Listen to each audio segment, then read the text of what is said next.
异域风情歌手杨秀措，魅力指数5颗星。大家好，我是杨秀措。我从小就喜欢流行歌曲，滴答滴滴答滴答滴答滴。真正的民歌就是让你的心静下来。我用我的歌声带你们到我的小时候。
刚才这首歌呢，我觉得你的改动，你看，一开始甚至唱出了江南小调，在庭院里闲庭信步的感觉，然后又回到藏族那种高亢嘹亮，仿佛眺望雪山的东西。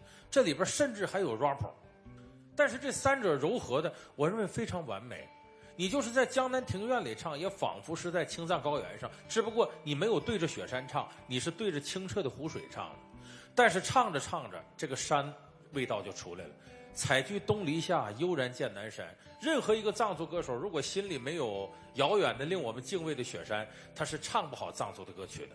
所以我说你在里边这个丰富性是非常强的，而且从你这个改编声音的变化，再加上你的形象，我认为是你把这首歌曲唱出了女